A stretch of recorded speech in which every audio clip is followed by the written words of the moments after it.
Hi, I am Rabbi Mendel Kastel, and welcome to Navigating Anti-Semitism, a practical podcast that opens up real conversations about how anti-Semitism is showing up in everyday Australian life. We'll explore how anti-Semitism impacts identity and everyday safety through 5 key themes: health, support, resilience, education, and awareness, and how we can respond with strength, support, and care. Across the series, we'll hear from community voices, experts, and advocates to better understand what's happening in our communities and how we can work together to create safer, more inclusive spaces for all.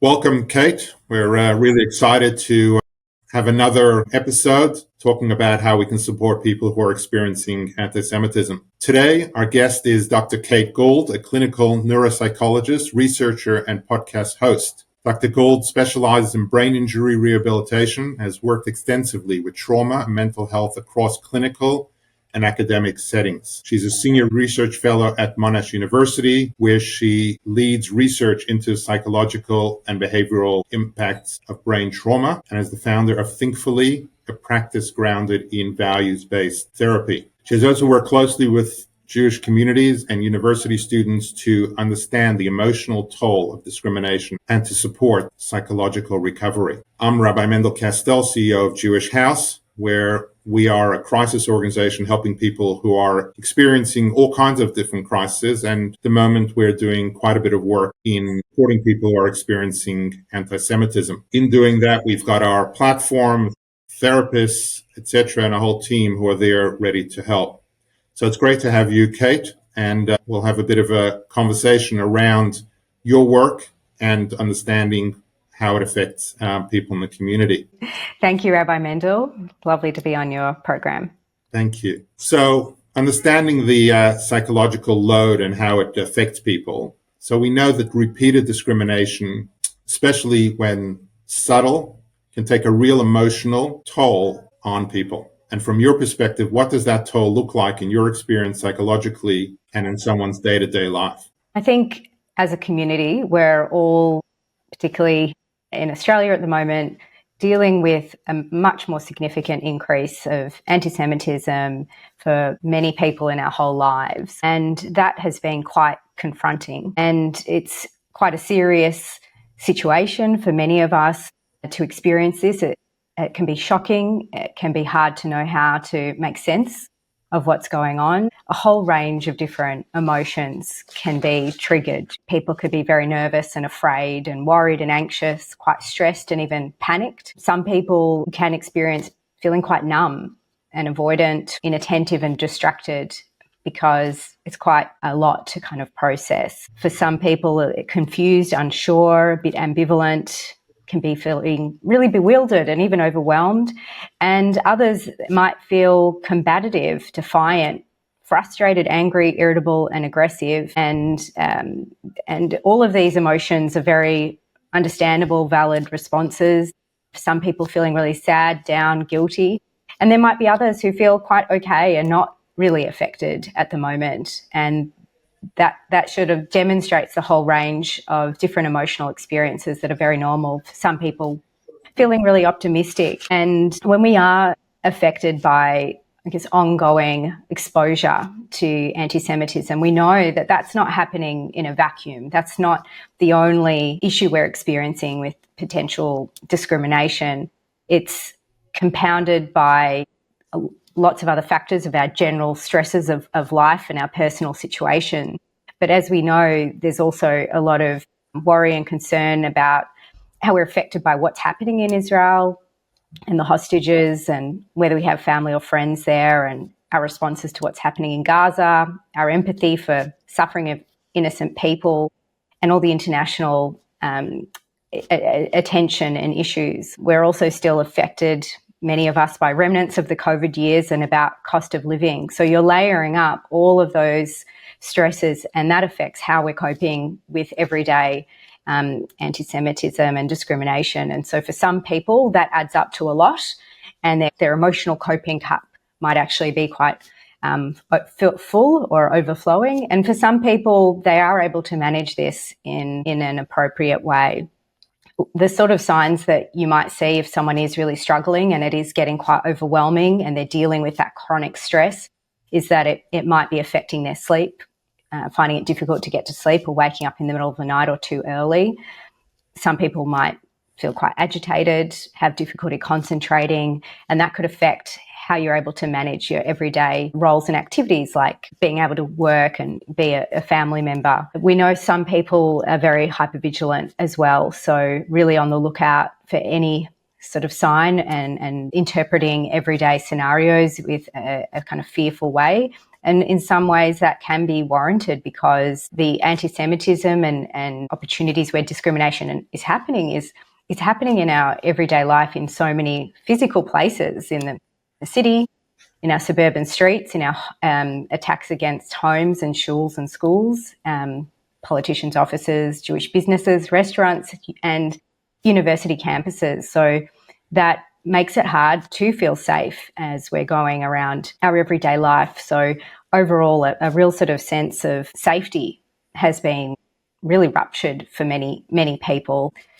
When you are experiencing all of that, you can have a lot of exposure to stress hormones in the body and the brain, like cortisol as well, that over time isn't great for your health.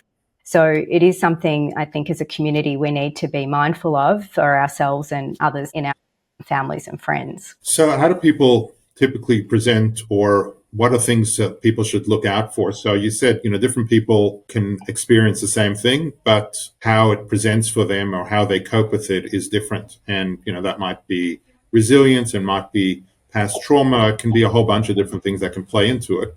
But what are the kinds of things that people should be looking out for? What do they present with that sort of says, I'm not okay, I need extra support? So sometimes it's going to be something that a person can communicate quite directly, and they can say, I'm not doing okay, I'm really struggling with this.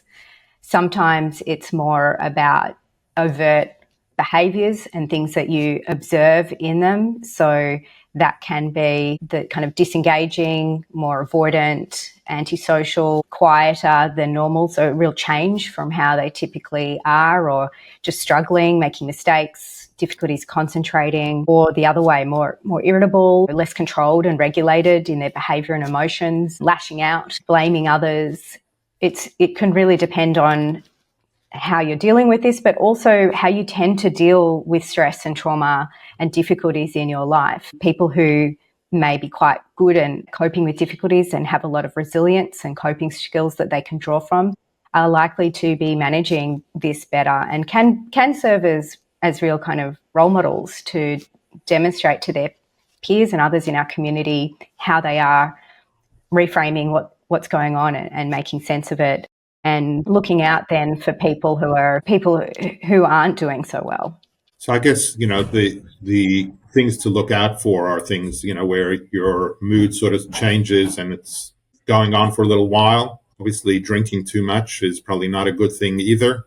So there's all these different kinds of things that I understand are what you're sort of saying we should be looking out for and when we need to put our hand up for help. Now, we talk about experiencing discrimination, sometimes even subtle discrimination, but how about I'm not actually experiencing something personally, but I'm hearing things in the news, I'm seeing things on social media, I'm getting overwhelmed by that. How does that affect a person when, hearing things in the media, seeing things, being told by people of different things, how does that play out with regards to our psychological and mental health? I think our media exposure for a whole range of world events it's very negative, and it's designed these days to evoke a strong emotional response, to get you to click on a story or listen or continue watching a video.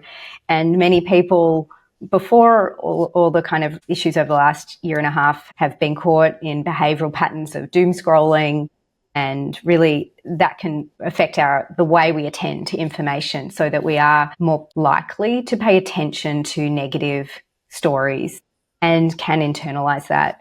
So when it comes to our news around what's happening for Jewish people and Israeli people in Israel here and around the world, it can lead to a greater sense of that we're unsafe, that there's higher risk, with that being front of mind, not only when you're looking at the news articles, but in your everyday life. That can be an undercurrent of the sort of assumptions that you're living with day by day. So that can be really problematic. And it's not even just news, it's also the way we're speaking in the community. There's lots of WhatsApp groups and newsletters coming out and community events that are all very focused on the threat that we're under. So whilst those ways to stay informed are really important, of course, it's also about monitoring what the impact is for you when you are engaging with the media. Is it causing you to have sleepless nights, to, as you mentioned, engage in harmful substance use or gambling and risk-taking, or making you feel really distraught and distressed? Is it making you find it difficult to concentrate on your work or study or home life? It's about, again, there's no black and white, hard and fast rules about what you should and shouldn't engage with, but it's taking that time to reflect on what the impact is for you or your loved ones, for example, and saying, is that really problematic and a contributor to ongoing stress? And just disengaging from media isn't necessarily going to be the answer either, but maybe it's looking at how much time and the impact, and maybe having some of that digital detox, using Shabbat as that beautiful opportunity to take a break from engaging with the doom and gloom that's out there too. Talking about the effect of discrimination, anti-Semitism, the trauma that somebody might feel, how does that affect the actual body? What does it do to our physical body, to our brain? To give us a little bit of an understanding of how that works. When we are exposed to an immediate threat, a scary, life-threatening situation, or one where we fear our life is in danger, and that might occur in an anti-Semitic incident or discrimination, where you might notice your heart starts racing, you start breathing faster, more shallow, your face gets hot, you get sweaty, you start feeling agitated and want to move. That's actually a system that our brain sets in motion. It's called the sympathetic nervous system. And everyday terms you might have heard is the fight or flight system.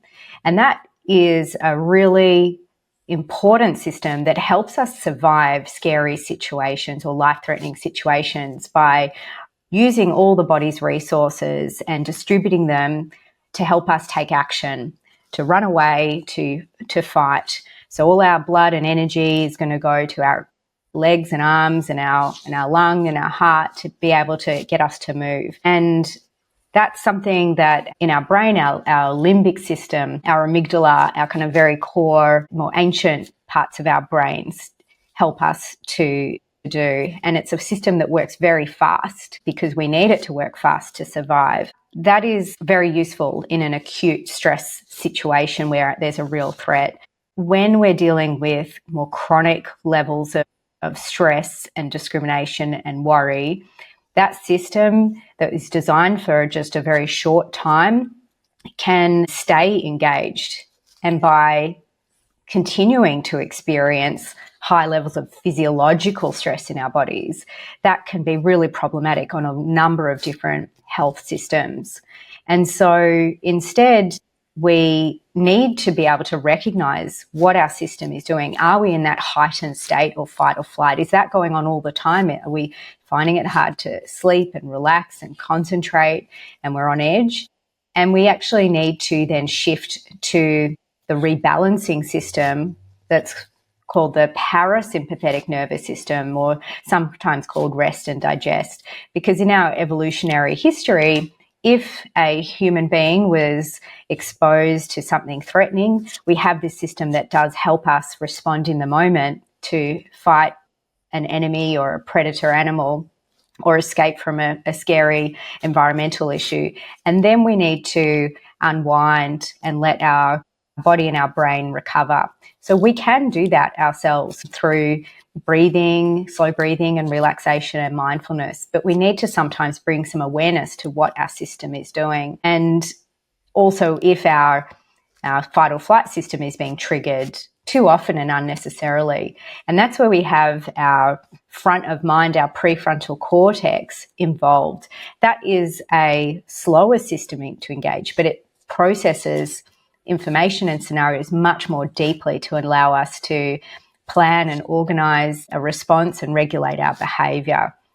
So sometimes it's a matter of ensuring we're using our fight or flight system only when we really need to in a dangerous situation, and other times slowing it down, taking some breaths, just counting to 5 or 10 to allow that more intellectual and executive function type of thinking to help us think of other ways to cope and make sense of the situation. Well, that's great. Now, when we talk about anti-Semitism and other discriminations, we often talk about a sense of re-traumatizing or the past trauma or even intergenerational trauma. How does that have an effect on, two people experiencing the same event, but one has either past trauma or even previous generational trauma? How does that change the situation and what's going on? And, we'll talk soon a lot about having awareness of some of those things when talking to people and treating people who might have had that kind of previous experience. I think it goes back to what I mentioned earlier about a sense of this coping cup, and that sometimes our life experiences, the stresses we're exposed to, start to fill that cup up.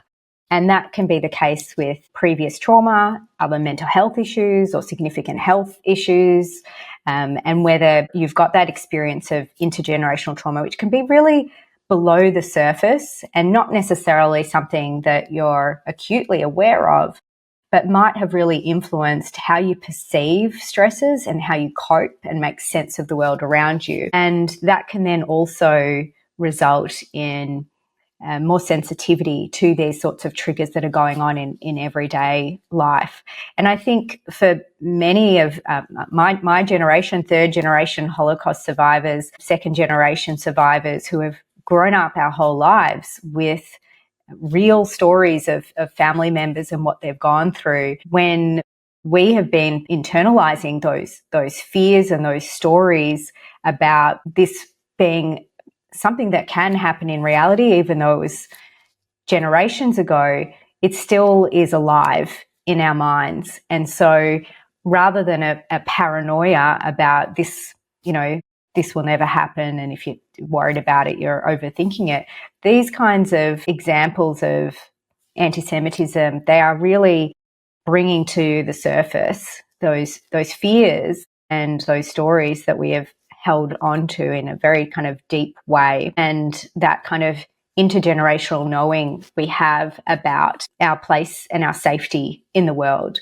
which I think has been a very intellectual kind of concern. But for the most part, I think we've had a very safe and accepted and integrated existence in Australia as Jewish community from many, many generations. And so this is an adaptation to feel that our place has changed. And so people who have a history of previous mental health or other difficulties are going to likely feel that more acutely.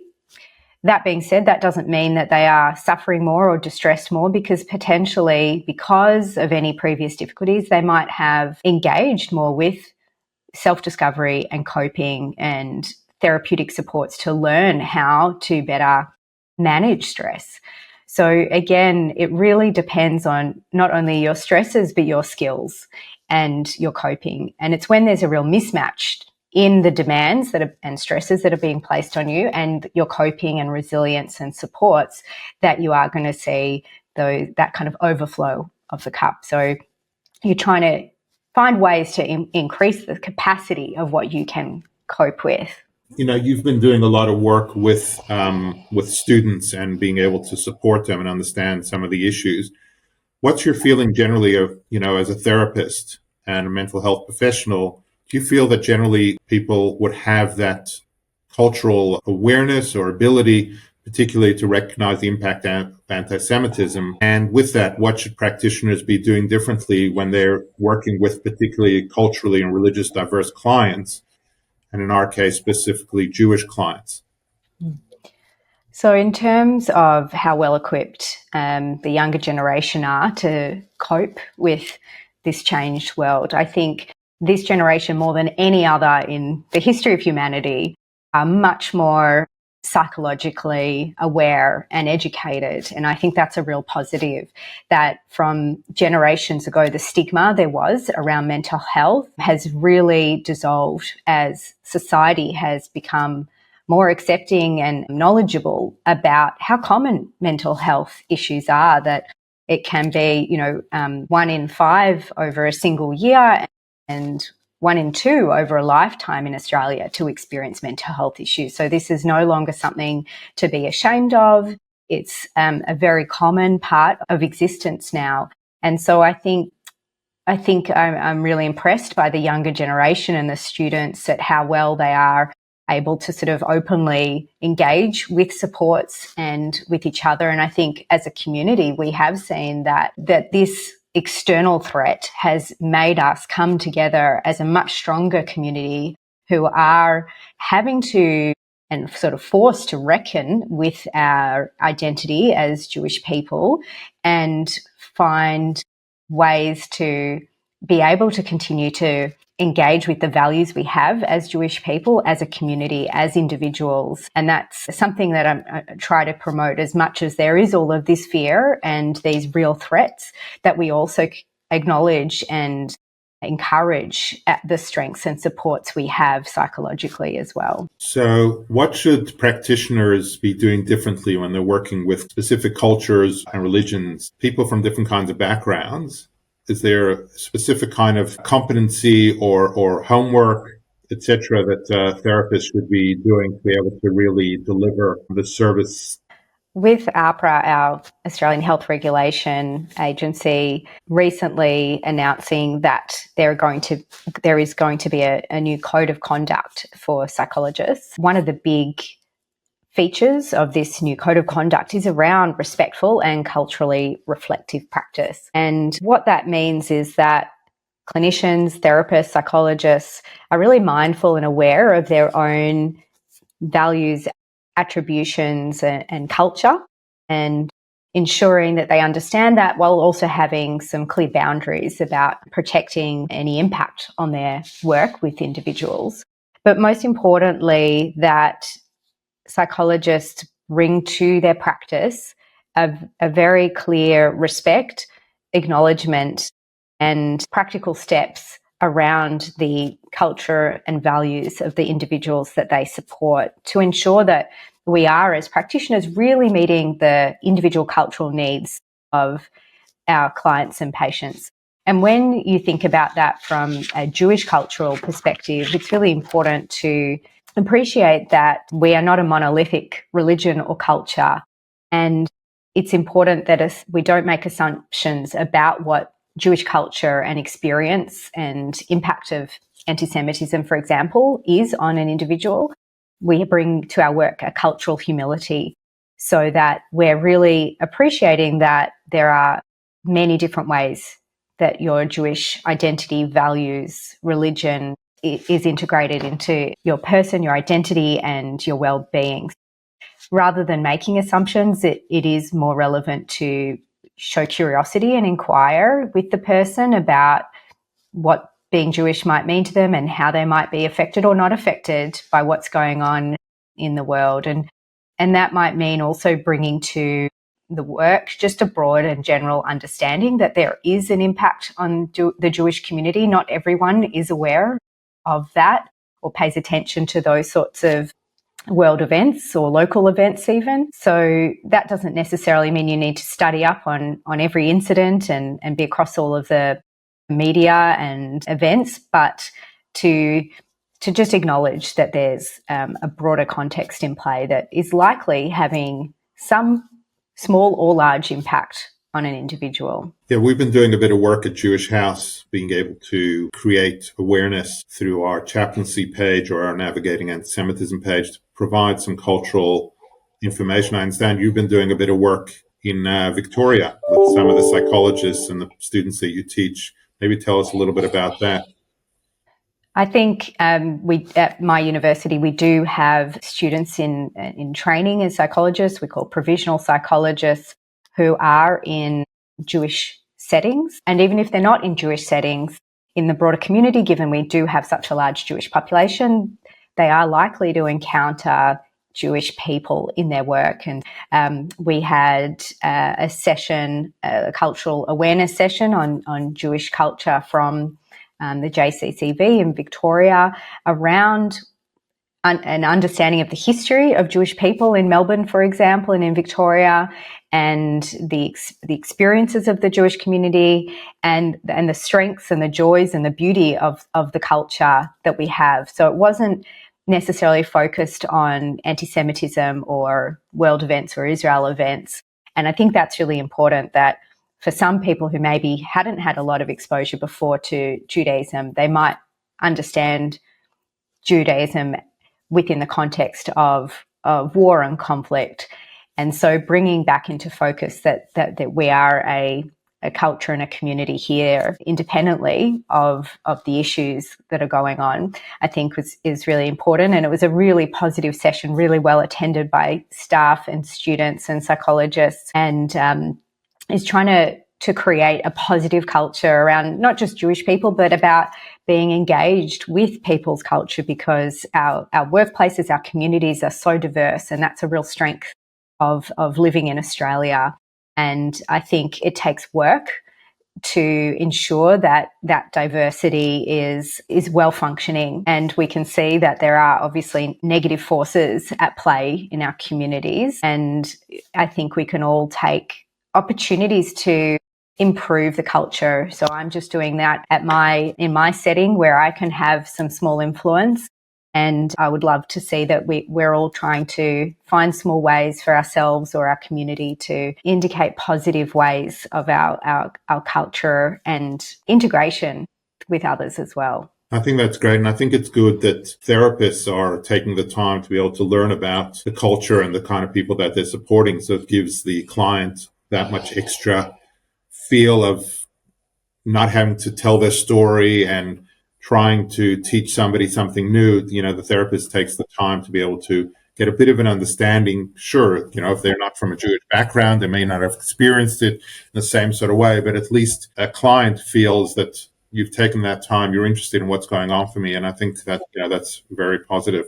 So moving outside of the therapy room, what does meaningful support look like? Say from friends, schools, workplace, especially for someone whose nervous system is still in that high alert sort of state from past harms and things that they're hearing. I think this is a really important point of discussion, and a lot of people, I think, are a real loss to know what to do. And because they're unsure, their tendency is to close down and to not try to say anything for fear of making a mistake or saying the wrong thing. And I guess that is a bit of a recognition that many people are very sensitized and raw and, maybe interrogative of the way others outside of the Jewish community are responding to us. But I think to put people's mind at ease, there isn't anything that is particularly sophisticated that is needed to show support. It's really showing care and compassion in very small ways that are very meaningful. So that might be an occasional just check-in. It could be about just asking how someone is, or just even acknowledging, I've been thinking about you, my thoughts are with you, I'm sending love, or I'm really not sure what to say. It's okay to say I'm not sure what to say. It still shows that you are putting in some thought and effort and trying. Whether or not you have found what you want to say, there is no perfect thing to say. It's just the effort and the connection and the reach out that's really appreciated, rather than expecting perfection. Just showing an interest, showing that you care without needing to have any solutions. There are no easy solutions to this. That's not expected. It's not helpful to go into problem-solving mode, which many people are very comfortable with. But just that warm engagement, that curiosity, that listening to people's experience, who are probably very much wanting to share to someone who's open and willing to listen. Doesn't mean you need to agree with what everyone's opinion is. There are a lot of different views, but to be a good friend right now might just mean checking in and asking and listening. And that's very meaningful, because I think one of the hardest things has been for many in the community, in the Jewish community, has been a lot of silence from others and disengagement, or feeling like we're going through something really huge and shaking our core sense of safety, and others around us are just living life as normal and can't see what we're going through, because emotional hurt is invisible, and many people are quite stoic and might be hiding it, and on the outside seem like they're doing okay. That's not always the case. So just occasional check-ins, even just a one-line email or a text or a heart, heard this stuff in the news, thinking of you, is really memorable and meaningful. Oh, that's great. And you mentioned that sometimes we try and fix it. What are some of the things that are not so helpful? What are common mistakes? Yeah, I think by and large, it's less of people overstepping and more people really understepping. But some examples of things that aren't really helpful are minimizing. It's really not so bad, or you're fine. What are you worried about? Or it probably won't happen to you. That's kind of, really invalidating to a person's experience. And it might be also, making assumptions that, well, things will be fine. Well, this happened in the news, so you should be fine, or this anti-Semitism will probably go away because this thing has happened. And we know that this isn't going away overnight, this experience. It's an ongoing situation that will, I hope, improve, but there are no quick fixes or changes. And the other aspect is that toxic positivity. Everything's fine and this is easy. That, doesn't really reflect an understanding of everyone's having a different experience, and some people finding this really incredibly tough and stressful and traumatizing. So I guess it's refraining from making any strong opinions about what the person should or shouldn't be doing, or how they should feel, or what they should be able to do, or how, getting up and doing a certain thing might make them feel. And that might be warranted if a person asks you what you think they should do. But in most situations, that's not what someone is looking for. They're just looking for that emotional acknowledgement and support from the perspective of, I care about you and I'm here for you. What are some of the grounding strategies that somebody can use, get skills to help in the moment when someone's experiencing discrimination, panic, or shame? What tools they have within them that they can sort of draw on to be able to help?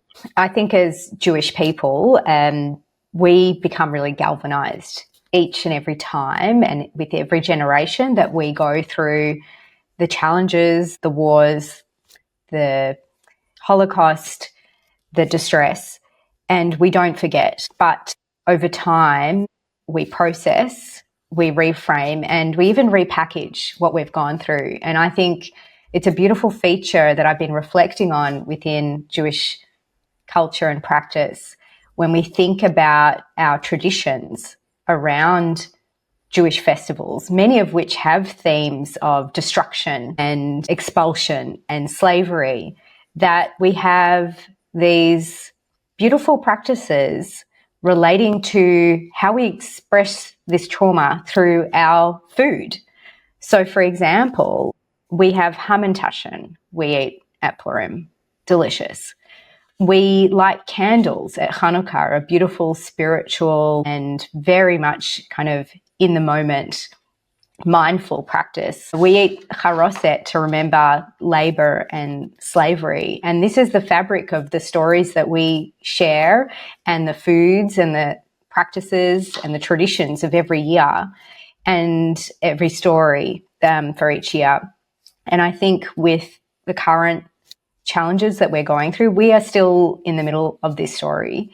And I don't know what's next, but I am filled with hope that we come out the other side. We're a resilient, strong people built on stories and generations of survival. And we use our community and our culture and our faith and our coping strategies and our mental health professionals, and we live in line with our values, and we strengthen what those values are. we pursue opportunities for reflection and growth, and we will come out the other side at some point with our own new tradition or tasty morsel to represent our survival. And we will be passing this story on of how we got through this difficult time in future generations and future traditions. And that's something that brings me great pride as a Jewish person. And I think a lot of us are really holding strong and connecting to our Jewish faith because it is so important. It does guide us through life and through generations with these really beautiful, positive values that are shaken but not broken through what we're going through. And I think that's our post-traumatic growth from going through all of this. And that's what I appreciate from my psychological training and experience that supports me to view what we're going through in this way. And I see this with the clients I support, their strength as they go through their difficulties. And that gives me great inspiration and admiration. And we're doing that too as a community. And that's a lot to be proud of. I think that's a really important message, that there's a lot to be grateful for and a lot of great things to look forward to be able to reframe what we may have experienced and how we got through that, and we'll get through this and we'll continue to thrive as a community. And the wonderful work that you're doing with the university students, because they're the next generation, and it's important that they get those messages and they really feel that passion that you bring to this space. So it's really wonderful. So to thank you, Dr. Kate Gould, thank you for your deep insight and for helping us understand what real support looks like, especially when it's quiet, steady, and culturally aware. We at Jewish House continue to offer support here in Sydney. We offer our 24/7 crisis support and counseling line, including the special website that we've created, a platform called Navigating Anti-Semitism, which is at www.navigatingantisemitism.org.au. So feel free, if you need extra support or looking to learn more, to reach out or give us a call. We're here. We're a community. We're here to support each other. Thank you again, Dr. Gould. Wishing you well, and in our case, Shabbat Shalom. Thank you, Rabbi Mendel, and Shabbat Shalom. Thanks for listening to Navigating Anti-Semitism. Anti-Semitism isn't always loud, but it is real and it affects lives in ways that deserve to be seen, heard, and understood. Let's keep the conversation going and work together to build safer, more informed communities. To access support, explore resources, or learn how to take meaningful action, please visit navigatingantisemitism.org.au.